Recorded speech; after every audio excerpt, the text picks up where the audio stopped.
El tonto es una de las figuras más cercanas, intrigantes y recurrentes del mundo. Ha habido tontos que han causado sorpresa y risa desde tiempos inmemoriales. Adoramos la locura, viéndola en las personas y en el mundo, y mostrándola voluntariamente en nosotros mismos. Es uno de los arquetipos atemporales que todos heredamos al nacer. Muchos de nosotros sufrimos por la ausencia del tonto en nuestras vidas. Frenéticos y rectos, nos tomamos demasiado en serio, tratando tan duro de adaptarnos a un mundo que promueve la adicción al trabajo, la eficiencia y la productividad, que bien podríamos ser engranajes de una máquina. Como dijo William Shakespeare, todo el mundo es un escenario, y todos los hombres y mujeres, meros actores. Olvidando que el juego es una necesidad humana básica, nos preguntamos por qué nos aburrimos y nos agotamos tan fácilmente, perdiendo toda capacidad de espontaneidad, autenticidad y pasión. El antídoto para esto sería darle al arquetipo del tonto un poco de espacio en nuestras vidas, para estar en equilibrio y no volvernos excesivamente tontos e irresponsables. Necesitamos desarrollar el arquetipo del sabio, que, a pesar de ser sabio, reconoce los límites de su conocimiento y puede reírse de sí mismo de vez en cuando.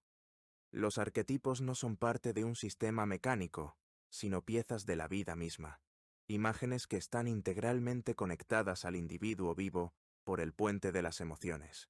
El carácter del tonto es complejo, y se le han atribuido varias características, que es torpe, inarticulado, incapaz de adaptarse a los estándares convencionales de comportamiento, y que tiene una simplicidad natural e inocencia de corazón. La derivación de la palabra tonto es el latín folis, que significa un par de fuelles que expulsan aire vacío. Extendido a las personas, implica una persona con la cabeza vacía, con pensamientos insustanciales. Al mismo tiempo, los fuelles proporcionan el oxígeno necesario para la combustión, de la misma manera que el tonto nos enciende. En 1511, el erudito holandés Erasmo publicó Elogio de la locura, que se hizo muy popular y es un análisis profundamente penetrante del tonto en la literatura occidental. La locura se presenta a sí misma, y como nadie la elogia, comienza elogiándose a sí misma, argumentando que la vida sería aburrida sin ella. La locura critica a todo el mundo, y los amigos cercanos de Erasmo le advirtieron de los posibles peligros de atacar a la Iglesia. Sin embargo, incluso las figuras religiosas encontraron la obra divertida. La amistad y el matrimonio contienen cierta dosis de locura, porque tendemos a pasar por alto los defectos de nuestros amigos y seres queridos y los consideramos pequeños vicios en comparación con otras personas. Los intelectuales son tontos en su búsqueda de conocimiento. Pasan años yendo a la biblioteca, investigando, pensando que lo que están haciendo es tremendamente importante, para que otros intelectuales, de más de un siglo, lean su libro y piensen muy bien de él. La locura compara a los filósofos con los críticos de teatro, que desenmascaran a los personajes en el escenario y arruinan la actuación de los actores. Son aburridos y molestos. Los filósofos no parecen entender cómo las ilusiones que ayudan a hacer la vida soportable son útiles, incluso si distorsionan la realidad. El tonto parece ser infinitamente más libre y feliz que aquellos que están agobiados por la sabiduría. Son el alma de la fiesta. Los tontos siempre dicen la verdad porque carecen de la sabiduría para urdir mentiras y tratar de manipular a los demás. En esencia, no hay nada que pueda hacer la vida más feliz que la alegría que acompaña a la risa y al juego.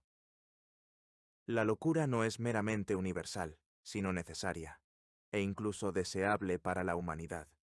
Ser una persona no es otra cosa que hacer el papel de tonto, y reconocer este mismo hecho es la forma más alta de sabiduría. El tonto representa un regreso nostálgico a una forma de vida más sencilla, una sabiduría que no viene de la mente, sino del corazón.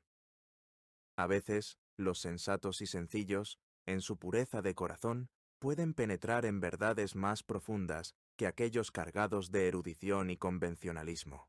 De la misma manera que, a veces, sentimos una verdad más resonante en los proverbios populares que en la exposición racional. El escritor ruso Fyodor Dostoyevsky escribe: «El más sabio de todos, en mi opinión, es aquel que puede, aunque sea una vez al mes, llamarse tonto, una facultad inaudita hoy en día». En la literatura, los personajes sabios a veces representan la locura, y los locos expresan sabiduría. El oxímoron tonto-sabio es una paradoja literal, donde el personaje que es identificado como un tonto llega a ser considerado el poseedor de la sabiduría. La gente, a veces, acusa a las personas sabias de locura para ocultar su sabiduría no deseada, ya sea por temor a las duras palabras sobre muchos temas controvertidos o simplemente para castigarlos por hablar con valentía. El tonto sabio arquetípico es Sócrates. No solo su método educativo se basaba en exponer la locura de los supuestamente sabios, sino que él mismo afirmaba que su propia sabiduría provenía de la conciencia de su ignorancia. El conocimiento de la ignorancia es, en sí mismo, una clase de conocimiento. Como escribe Shakespeare, el necio piensa que es sabio, pero el sabio sabe que es un necio. Hay dos maneras de ser engañado. Una es creer lo que no es verdad, la otra es negarse a creer lo que es verdad. Cuando hay una verdad incómoda que necesita ser dicha, y los que están en el poder tienen miedo de hablar de ella, generalmente es el necio el que interviene. Hay algo heroico en esto. Es el necio el que dice una verdad que nadie más se atreve a decir, y esto trae alivio instantáneo, porque la gente sabe que tiene que ser dicha. En términos generales, podemos distinguir entre dos tipos de tontos: el tonto natural, que carece de conciencia social y, en ocasiones, dice la verdad sin ser consciente de las convenciones sociales, y el tonto profesional, cuyo trabajo es hacer que las verdades duras sean más aceptables disfrazándolas de humor e ingenio. Uno sigue su corazón, el otro, su mente. Los mayores tontos suelen ser más inteligentes que las personas que se ríen de ellos. El tonto no tiene miedo de decir la verdad. De hecho, el gran secreto del tonto exitoso es que no es tonto en absoluto. Como escribe el gran artista visionario inglés William Blake: si el tonto persistiera en su tontería, se volvería sabio. El tonto, el payaso y el embaucador comparten rasgos similares. Son fuentes de humor, provocan inevitablemente la risa y sirven como catalizadores de la catarsis cómica. Sin embargo, también expresan una dualidad: tontería y no tontería, orden y desorden. Lo que puede parecer una broma, de hecho, puede ser una advertencia. El teólogo y filósofo danés Søren Kierkegaard escribe: se produjo un incendio en el backstage de un teatro. El payaso salió a advertir al público. Pensaron que era una broma y aplaudieron. Lo repitió. La aclamación fue aún mayor. Creo que así es como acabará el mundo, con el aplauso general de los ingeniosos que creen que es una broma. Los bufones profesionales pueden aportar una sensación de conciencia sobre lo que está pasando en el mundo y hacia dónde nos dirigimos, pero provienen de un lugar de tragedia. La asociación contradictoria entre la comedia y los trastornos mentales, como la depresión y la ansiedad, se conoce como la paradoja del payaso triste, donde la comedia puede actuar como un mecanismo de defensa para eliminar los sentimientos reprimidos de rabia y agresión. Las personas pueden responder con risas ante el payaso, pero albergar sentimientos de lástima, miedo o repulsión, evocando reacciones ambivalentes. Algunas personas, de hecho, sufren de coulrofobia, el miedo abrumador a los payasos.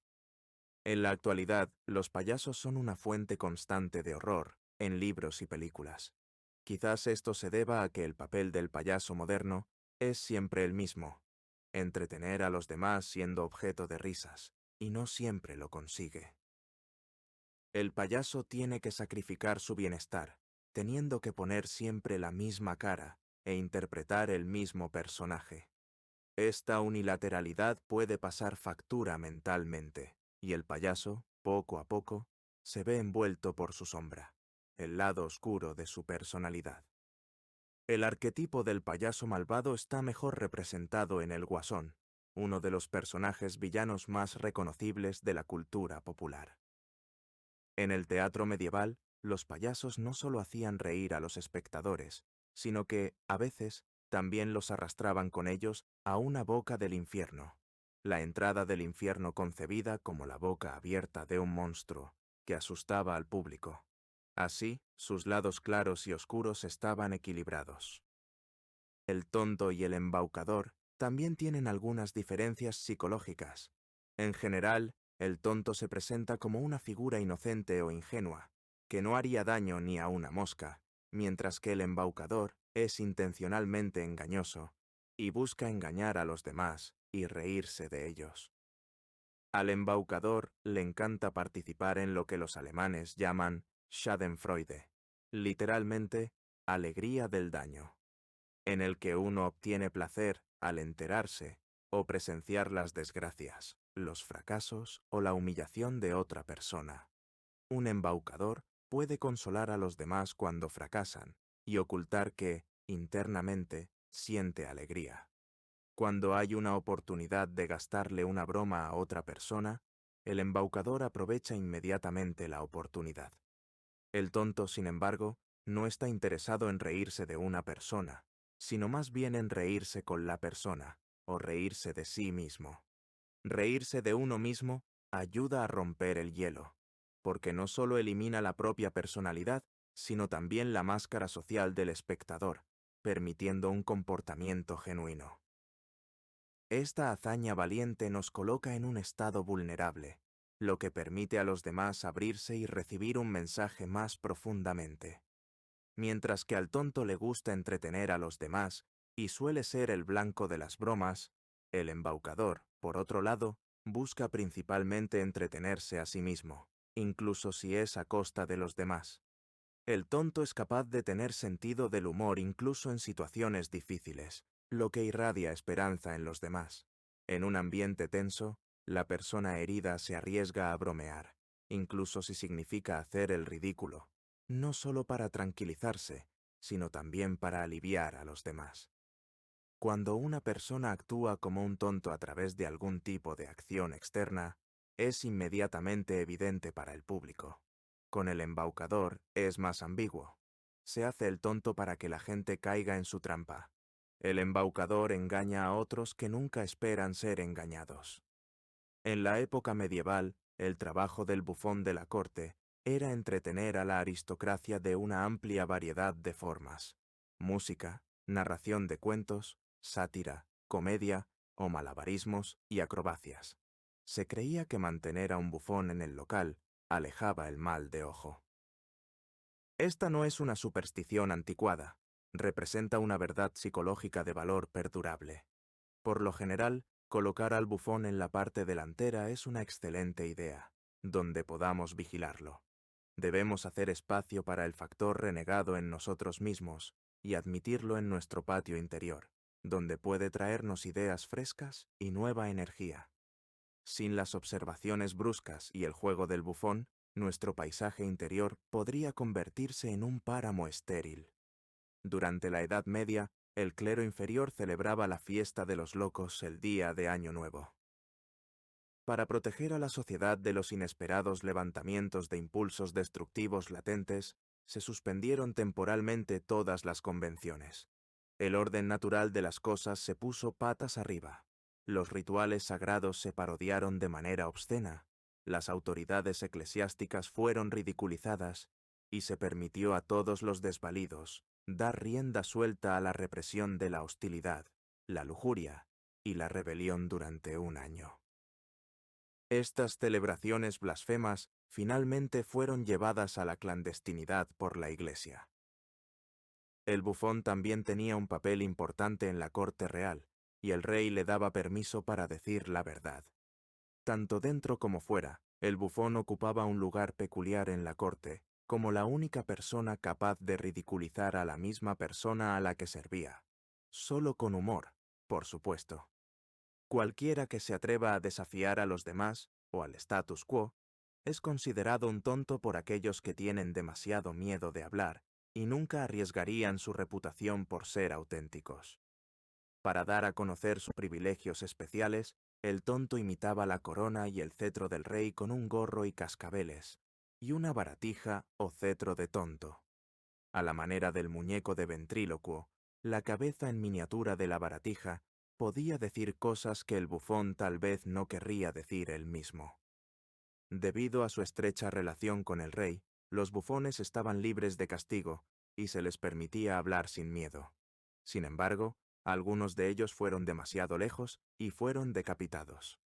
Los tontos representan valores que son rechazados por el grupo, porque se oponen a las normas y reglas sociales. Se los ve como incompetentes. Con frecuencia, se los condena al ostracismo por su rebeldía, y por lo tanto, son inadaptados sociales. Sin embargo, cada grupo debe tener una figura de este tipo, porque son agentes de cambio, y la vitalidad de la cultura requiere que haya espacio para figuras cuya función es descubrir y alterar las mismas cosas en las que se basan las culturas. Los bufones de la corte generalmente tenían algún tipo de deformidad física. Procedían de familias pobres y eran una carga financiera, pero, debido a sus cuerpos inusuales, se los usaba como bufones naturales para crear diversión. Las deformidades se consideraban una marca especial del señor. Por eso, los enanos, jorobados y similares a menudo, eran elegidos para ser bufones en las casas reales. Los enanos eran particularmente valorados y residían en muchas cortes reales. Con frecuencia, se los entregaba como obsequio a los miembros reales. Se colocaban junto al rey, que entonces parecía mucho más grande, lo que realzaba su posición poderosa. Estos mutilados demostraban ser seres humanos de una profundidad y sabiduría inusuales. Excluidos por sus discapacidades físicas de las actividades e intereses de la persona promedio, a través de su soledad y sufrimiento, estas personas se vieron obligadas a descubrir recursos dentro de sí mismas.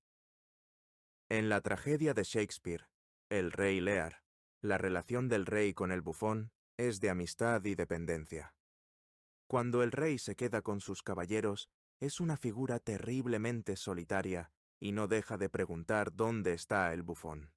El rey quiere que el bufón lo acompañe a todas partes, actuando como su alter ego.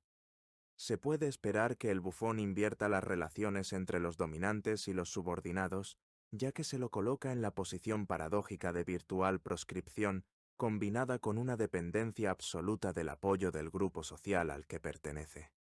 Los bufones, al igual que los tontos y los bufones de la época, usan su ingenio para superar a las personas de mayor estatus social, pero sus características se exageran para lograr un efecto teatral.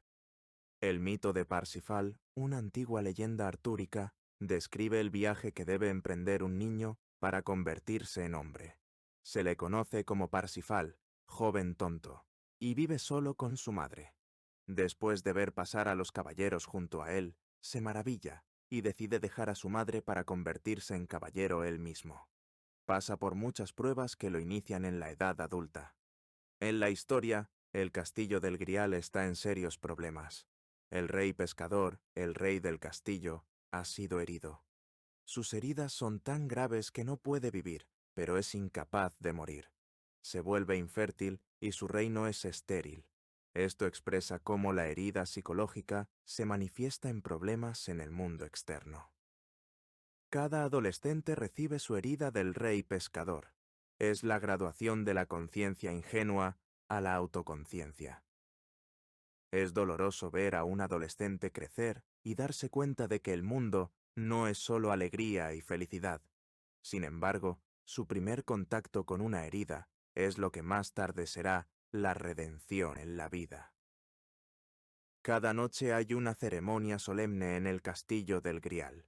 Una de las doncellas sostiene el santo Grial, lleno de vino, y a cada persona que bebe de él se le concede su deseo más profundo. El rey pescador, sin embargo, no participa y sufre solo. Es posible un mayor esfuerzo externo si nuestra capacidad interna está herida. Tal vez la forma más profunda de sufrimiento sea estar frente a la belleza, la felicidad y la santidad, pero no poder participar en nada de eso. El bufón de la corte había profetizado hace mucho tiempo que el rey pescador se curaría cuando un bufón inocente llegara a la corte y le hiciera una pregunta específica. Un día, Parsifal encuentra a un hombre en un bote, pescando en un lago. Era el rey pescador. Preguntó si había algún lugar donde pasar la noche, a lo que el rey pescador le dio las instrucciones para llegar al castillo del Grial. Parsifal asiste a la ceremonia, pero el rey pescador gime de agonía solo.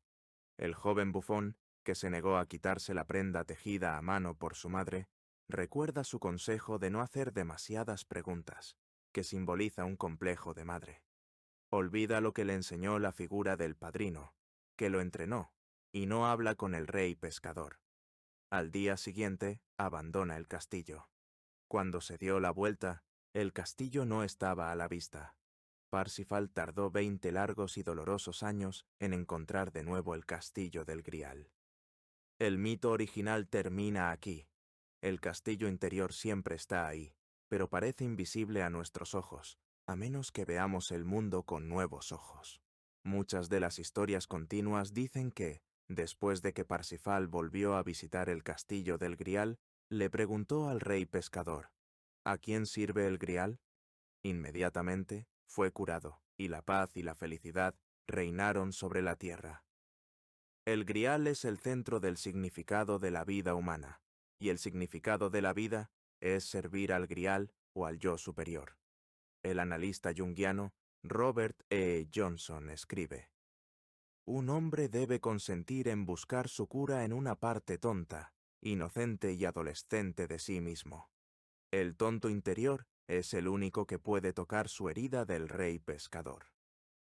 En Don Quijote, que a menudo se considera como la primera novela moderna, el escritor español Miguel de Cervantes retrata a un hombre que se vuelve loco después de leer muchos libros de caballería. Decide convertirse en un caballero andante bajo el nombre de Don Quijote. Cabalga sobre su débil caballo y continúa defendiendo a los inocentes y derrotando a los malvados, solo para hacer exactamente lo contrario. Todo esto lo hace en nombre de una campesina, a la que idealiza como princesa, pero que permanece invisible en la novela. El término quijotesco se refiere a una persona que tiende a ser engañada, incapaz de distinguir la realidad de la imaginación, y persigue ideales elevados y románticos que son poco prácticos. En un momento famoso de la literatura, el héroe tiene una pelea imaginaria con molinos de viento, que él cree que son gigantes. Este es el origen del modismo, luchar contra molinos de viento, atacando enemigos imaginarios. Don Quijote recluta a Sancho Panza como su compañero y escudero, un campesino con los pies en la tierra que está desconcertado por las grandiosas fantasías de su amo. Aunque le promete una gran riqueza, lo sigue montado en un burro. El realismo de Sancho contrasta con el idealismo de su amo. Sin embargo, las buenas intenciones de Quijote terminan dañando a quienes conoce, ya que, en gran medida, es incapaz de ver el mundo como realmente es. No solo es visto como un tonto, sino como un loco completo. A pesar de su locura, es ingenioso y, a veces, aparentemente cuerdo, siempre que evite el tema de la caballería. Esto puede ser una advertencia de que, incluso las personas más inteligentes, pueden caer víctimas de su propia estupidez. Al final, Don Quijote enferma y se queda dormido. Luego, despierta de un sueño, despertando también de su locura. Se da cuenta de que ha desperdiciado su vida, y que simplemente está loco. La atmósfera de la novela pasa de la comedia a la tragedia, y las personas que lo miraban con desprecio no pueden evitar sentir lástima por él. Insisten en que está equivocado y que realmente es un caballero. Lo que antes se veía como locura, ahora se considera cordura. Después de que sus ilusiones dadoras de vida se disipan, muere. Muere de una sobredosis de realidad. Esto plantea la pregunta: ¿es mejor saber la verdad y ser infeliz, o vivir en el paraíso de los tontos? En su novela El idiota, Dostoyevski explora esta cuestión hasta cierto punto. Retrata al hombre ideal, un individuo positivamente bello, en un mundo moralmente corrupto y decadente. El protagonista, el príncipe Mishkin, regresa a Rusia después de pasar un tiempo en un sanatorio suizo, recibiendo tratamiento para la epilepsia y la idiotez. Hasta el siglo XX, un término médico real para los trastornos neurológicos. A partir del viaje en tren a San Petersburgo, se lanza de cabeza a la corrupción de la sociedad. El personaje parece diferente de otros tontos virtuosos en la ficción al enfatizar la inocencia en lugar de la comicidad. Dostoyevski escribe: en primer lugar, este príncipe es un idiota, y, en segundo lugar, es un tonto. No sabe nada del mundo, y no tiene lugar en él. La sinceridad, la inocencia y la falta de experiencia social de Mishkin son un instrumento de sátira que contrasta marcadamente con la sociedad corrupta, fría, ávida de dinero, manipuladora y egocéntrica en la que se encuentra. El príncipe es franco, abierto e incapaz de ocultar sus verdaderos sentimientos detrás de una personalidad para impresionar a los demás. Dice lo que piensa, independientemente del entorno social. Esto lleva a la gente a llamarlo idiota, a pesar de que tiene una visión profunda de la naturaleza humana y de lo que significa ser un verdadero cristiano. La antítesis de Mishkin es Hipólito, un joven ateo y nihilista en las últimas etapas de la tuberculosis y al borde de la muerte. Pierde su voluntad de vivir y se rebela contra la sociedad, la naturaleza y Dios, y afirma: es mejor ser infeliz y saber lo peor, que ser feliz en el paraíso de los tontos. El príncipe Mishkin, por otro lado, no entiende por qué alguien elegiría ser infeliz. En lugar de filosofar, el príncipe pasa un tiempo considerable con los pecadores, sirviendo como su guía moral y espiritual en los pequeños actos de bondad que realmente importan en el mundo. La redención es un tema clave en la novela. Salvar el alma del estado de pecado a través de la humildad y la compasión. En la línea más popular del libro, Dostoyevski escribe: el príncipe nos asegura que la belleza salvará al mundo. En muchos cuentos de hadas, vemos a tres hermanos. El más joven es un simplón del que todos se ríen, pero siempre es este tonto quien se convierte en el héroe de la historia. Es el hermano temerario que se precipita donde los ángeles temen pisar y, al hacerlo, gana la mano de la princesa y su reino. El tonto parece poseer poderes mágicos y tiene a la suerte de su lado. Su enfoque espontáneo de la vida combina sabiduría, locura y necedad.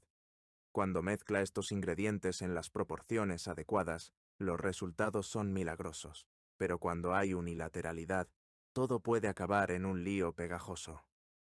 Una de las figuras más queridas del folclore ruso es Iván el Loco. El escritor ruso León Tolstói escribió una historia titulada Iván el Loco, aludiendo a esta figura. En la historia, Iván es el hijo menor y tercero de una familia campesina. Se aprovechan de él debido a su ingenuidad, amabilidad y capacidad de perdonar fácilmente a los demás, incluso a su propia costa. Sus hermanos se ven tentados por el dinero y el poder militar. Sin embargo, Iván vive una vida sencilla. Vive en una granja, cuidando a su anciano padre y a su hermana muda, y trabaja en los campos.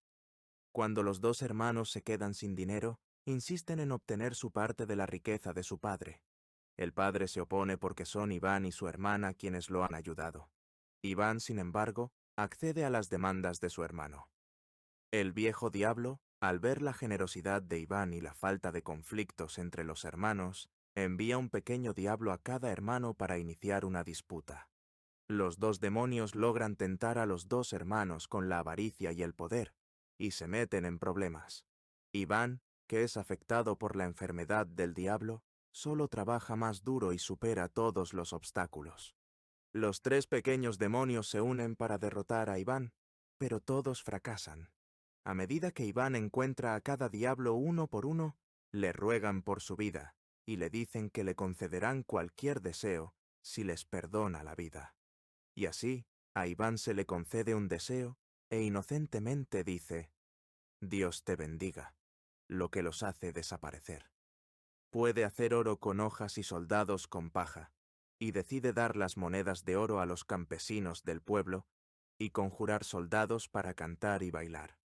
Finalmente, el viejo diablo pierde la paciencia y va a ver a Iván, pero también es derrotado. Mientras Iván confía en su corazón y sigue leyendas y creencias míticas, los hermanos se centran en su mente y en lo práctico. Iván termina casándose con la hija del zar. El hombre que no tiene nada, lo recibe todo. El tonto se convierte en el héroe. En el tarot, el tonto se representa comúnmente como un hombre que sostiene una rosa blanca, que simboliza la inocencia y la pureza, y un pequeño paquete de posesiones en la otra. Está dispuesto a sacrificarlo todo por el viaje. Camina alegremente, mirando al cielo, viviendo en un paraíso de tontos, absorto en todas las grandes aventuras que le esperan. A sus talones, un perro intenta llamar su atención porque está a punto de caerse de un acantilado. El tarot deriva de las cartas ilustradas italianas del siglo XV, conocidas como trionfi, inspiradas en festivales teatrales y utilizadas para el entretenimiento. Más tarde, se llamaron tarocchi, de donde se deriva el término tarot, cuya raíz, tarot, se traduce como tontería. Por lo tanto, al tarot también se le llama el viaje del tonto. En el siglo XVIII, la práctica oculta de la cartomancia comenzó a cobrar importancia, y los místicos se referían a las 78 cartas como arcanos. Las primeras 22 son los arcanos mayores, y las 56 restantes, los arcanos menores. El loco tiene el número 0, y, en la mayoría de las barajas, es la primera de las 22 cartas de los arcanos mayores, la última de las cuales es el mundo. En la última carta hay una gran corona de laurel que simboliza la plenitud, en la que el loco, que es andrógino, se convierte en el bailarín cósmico y el anima mundi, alma del mundo. Sin embargo, así como el viaje hacia la plenitud termina, comienza de nuevo, porque es un proceso que dura toda la vida. El loco es tanto el principio como el final del viaje. Es heroico porque salta del lugar de la comodidad al lugar de lo desconocido. El viaje del tonto es similar al monomito del viaje del héroe, en el que el héroe tiene un llamado a la aventura, y debe dejar la seguridad y la comodidad del mundo ordinario para entrar en el territorio desconocido y difícil del mundo especial. Aquí debe derrotar a su dragón, el peor miedo, evento, persona o recuerdo evitado durante mucho tiempo, y reunir el oro, el tesoro difícil de alcanzar.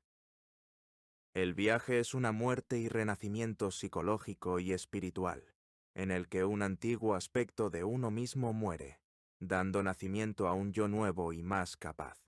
Finalmente, el héroe debe regresar a su gente en el mundo ordinario y compartir el don adquirido en el mundo especial con otros, algo con el poder de curar, ya sea sabiduría, amor o simplemente la experiencia de sobrevivir al mundo especial.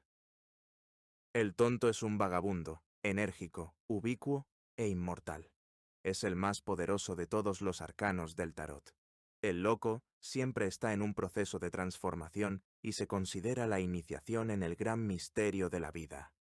Los arcanos mayores pueden verse como imágenes que representan las experiencias típicas encontradas a lo largo del antiguo camino hacia la autorrealización, o lo que el psiquiatra y psicólogo suizo Carl Jung llamó cartas de individuación.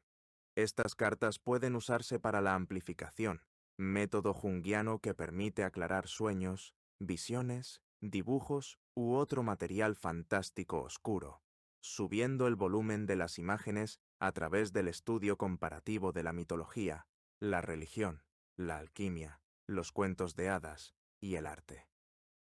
Es apropiado que el loco tenga el número 0.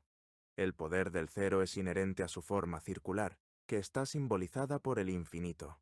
El antiguo símbolo egipcio del Ouroboros, o devorador de colas, representa el concepto de retorno sin fin y eternidad, asociado con la máxima: uno es todo, y todo es uno.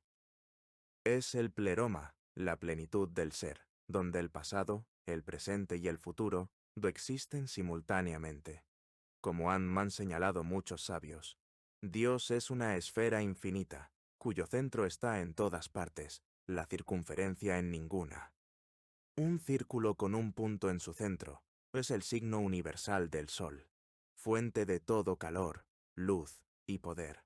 Este jeroglífico también representa el huevo del mundo, de cuyo centro fértil surgió y sigue surgiendo toda la creación, y está relacionado con el paraíso, ese estado dichoso de naturaleza inconsciente que experimentó la humanidad antes de caer en la realidad de la conciencia.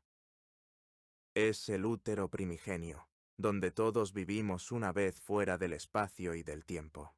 La nostalgia que sentimos por nuestra infancia refleja este gran anhelo de estar contenidos, una vez más, en el círculo perfecto, el estado original de totalidad, donde se alcanza la unión de los opuestos. En la psicología junguiana, el punto es el ego, el centro de la conciencia, y el círculo es el ser, el centro de toda la psique, que abarca tanto la conciencia como el inconsciente. Jung escribe: no soy yo quien me crea a mí mismo, sino que me sucede a mí mismo.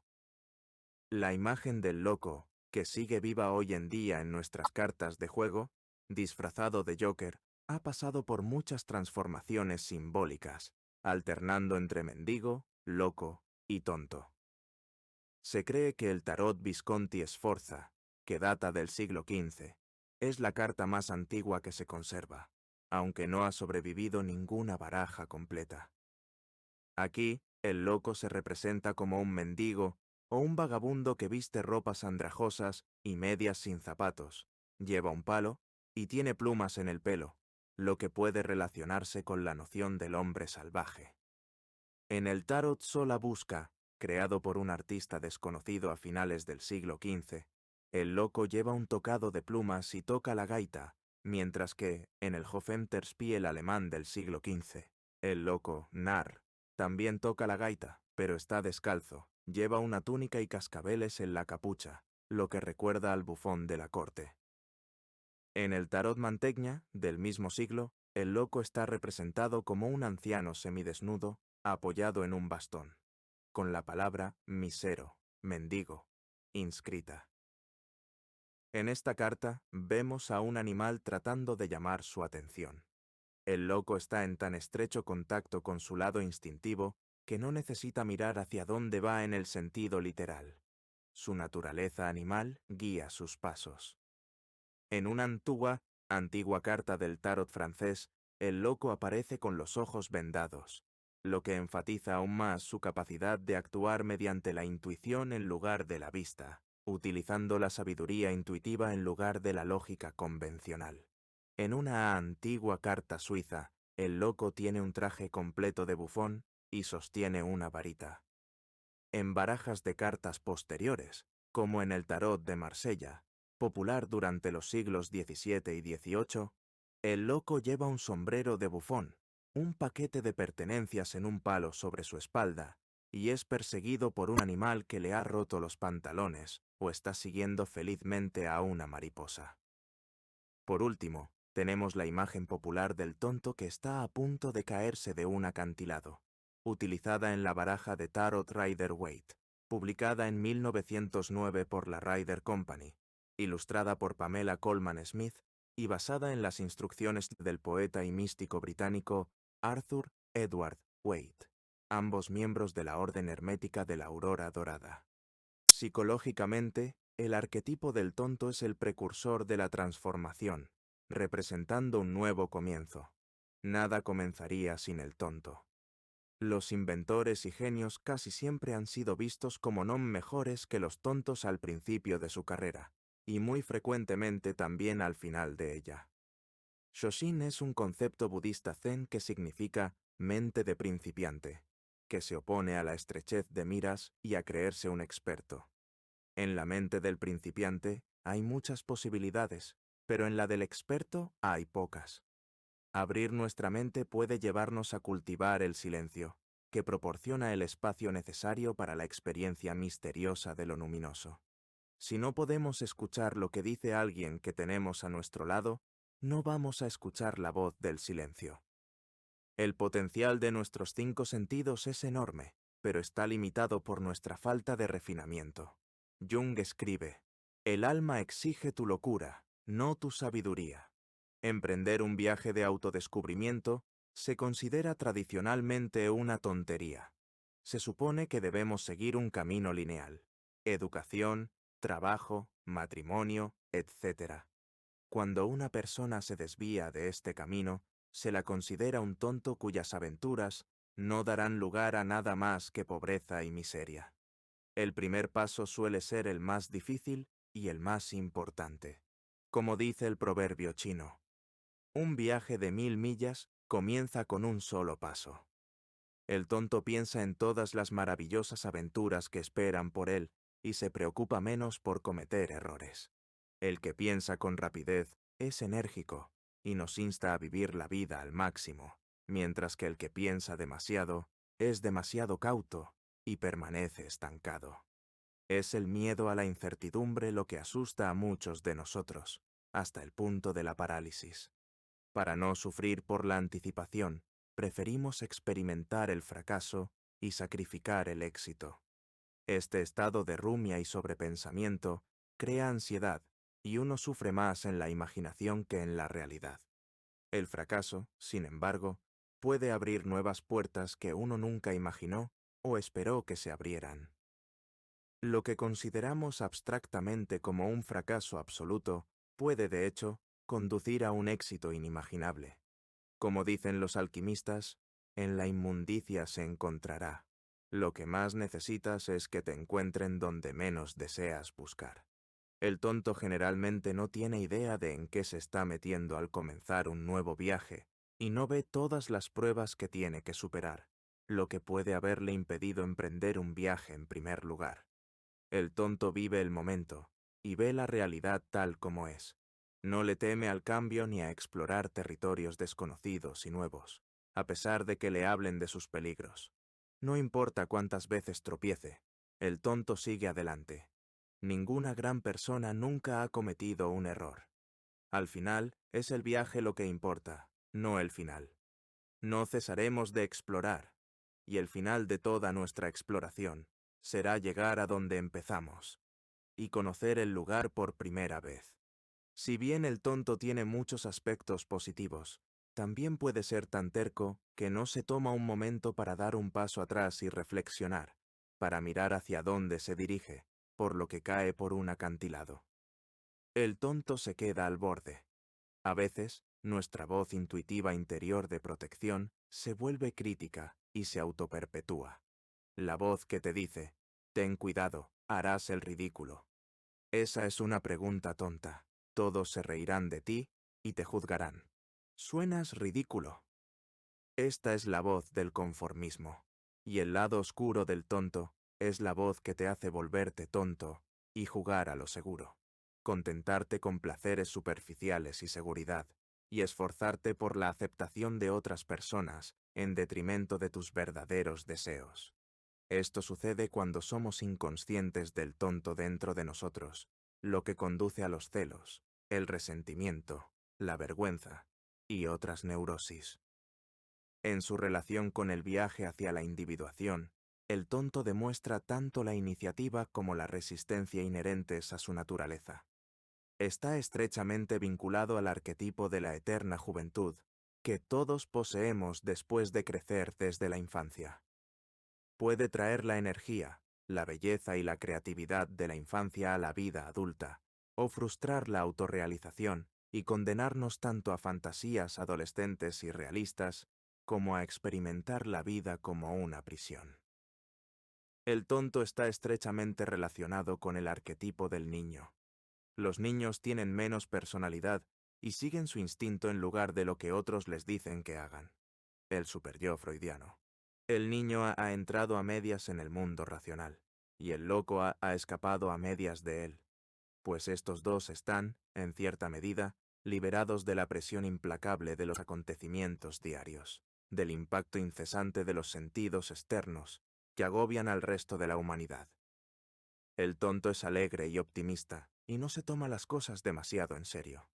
Friedrich Nietzsche escribe: la madurez del hombre, haber recuperado la seriedad que tenía cuando era niño al jugar.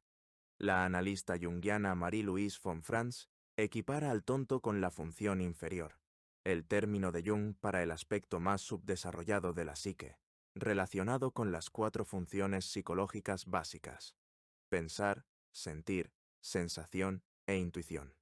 Por ejemplo, la función inferior de un tipo predominantemente pensante sería el sentimiento.